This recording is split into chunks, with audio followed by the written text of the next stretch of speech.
जाति प्रथा को यदि श्रम विभाजन मान लिया जाए तो यह स्वाभाविक विभाजन नहीं है, क्योंकि यह मनुष्य की रुचि पर आधारित नहीं है। कुशल व्यक्ति या सक्षम श्रमिक समाज का निर्माण करने के लिए यह आवश्यक है कि हम व्यक्तियों की क्षमता इस सीमा तक विकसित करें जिससे वह अपने पेशे या कार्य का चुनाव स्वयं कर सके। इस सिद्धांत के विपरीत जाति प्रथा का दूसरी सिद्धांत यह है कि इससे मनुष्य के प्रशिक्षण अथवा उसकी निजी क्षमता पर विचार किए बिना ही दूसरे ही दृष्टिकोण से, जैसे माता पिता के सामाजिक स्तर के अनुसार पहले से ही अर्थात गर्भधारण के समय से ही मनुष्य का पेशा निर्धारित कर दिया जाता है। इस पैराग्राफ के महत्वपूर्ण बिंदु को अब देखें। प्रमुख बिंदुओं में सबसे पहले हम देखें कि श्रम विभाजन मनुष्य की रुचि पर आधारित नहीं है। दूसरा, अपने पेशे या कार्यों को चयन करने की स्वतंत्रता नहीं। तीसरा, प्रशिक्षण अथवा निजी क्षमता पर विचार किए बिना पेशे का निर्धारण। चौथा, गर्भधारण के समय से ही मनुष्य के पेशे का निर्धारण। यहाँ पर जाति तत्व का सूक्ष्म विश्लेषण करते हुए डॉक्टर अंबेडकर ने कहा है कि यह न तो श्रम विभाजन पर आधारित है और न ही प्राकृतिक क्षमताओं पर। जाति व्यक्तियों के लिए पहले से ही कार्य निर्धारित करती है, उनकी प्रशिक्षण तथा मौलिक क्षमताओं के आधार पर नहीं, बल्कि जन्म के आधार पर और माता पिता के सामाजिक दर्जे के आधार पर। आगे अंबेडकर क्या कहना चाहते हैं, चलिए देखते हैं। जाति प्रथा पेशे का पूर्व निर्धारण ही नहीं करती, बल्कि मनुष्य को जीवन भर के लिए एक पेशे में बांध भी देती है। भले ही पेशा अनुपयुक्त या अपर्याप्त होने के कारण वह भूखों क्यों न मर जाए। आधुनिक युग में यह स्थिति प्रायः आती है, क्योंकि उद्योग धंधों की प्रक्रिया व तकनीक में निरंतर विकास और कभी कभी अकस्मात परिवर्तन हो जाता है, जिसके कारण मनुष्य को अपना पेशा बदलने की आवश्यकता पड़ सकती है। और यदि प्रतिकूल परिस्थितियों में भी मनुष्य को अपना पेशा बदलने की स्वतंत्रता न हो तो इसके लिए भूखे मरने के अलावा क्या चारा रह जाता है। हिंदू धर्म की जाति प्रथा किसी भी व्यक्ति को ऐसा पेशा चुनने की अनुमति नहीं देती है जो उसका पैतृक पेशा न हो, भले ही वह उसमें पारंगत हो।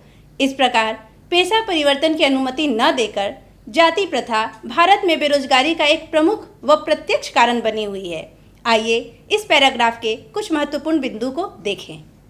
इस अनुच्छेद के प्रमुख बिंदु हैं: जीवन भर के लिए एक पेशे में बंधना, दूसरा, पैतृक पेशा परिवर्तन की अनुमति न होना, और तीसरा, जाति प्रथा भारत में बेरोजगारी का एक प्रमुख व प्रत्यक्ष कारण। कहने का तात्पर्य यह है कि जाति व्यवस्था जिन खतरनाक सिद्धांतों पर आधारित है उससे लोग मानसिक कुंठा का अनुभव करते हैं। जाति व्यवस्था के कारण बदलती परिस्थिति के अनुसार व्यवसाय और काम धंधों में परिवर्तन करना असंभव होता है और इससे बेकारी की समस्या तीव्र होती है। साथ ही साथ यह विश्वास उत्पन्न होता है कि यह बस नियति के द्वारा तय है और इसमें परिवर्तन असंभव है। तो चलिए निबंध के शेष अंश को हम देखें कि अंबेडकर उसमें क्या कहना चाह रहे हैं। इस प्रकार हम देखते हैं कि श्रम विभाजन की दृष्टि से भी जाति प्रथा गंभीर दोषों से युक्त है।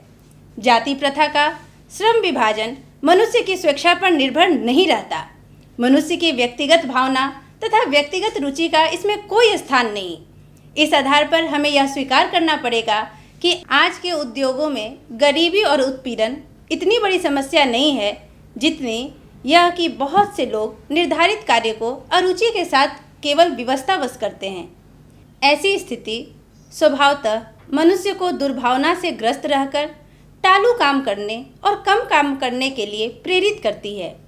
ऐसी स्थिति में जहां काम करने वालों का न दिल लगता हो और न दिमाग, कोई कुशलता कैसे प्राप्त की जा सकती है। अतः यह निर्विवाद रूप से सिद्ध हो जाता है कि आर्थिक पहलू से भी जाति प्रथा हानिकारक प्रथा है, क्योंकि यह मनुष्य की स्वाभाविक प्रेरणा, रुचि व आत्मशक्ति को दबाकर उन्हें अस्वाभाविक नियमों में जकड़कर निष्क्रिय बना देती है।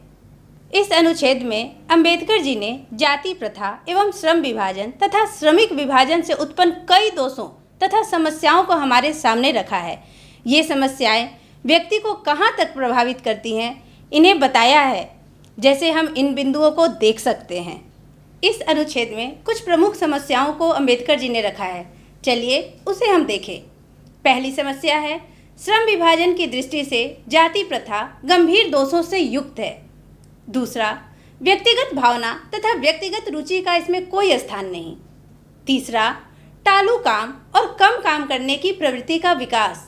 चौथा, अभिरुचि एवं कार्यकुशलता की कमी। पांचवा, नियमों में जकड़ने के कारण आत्मशक्ति का हनन।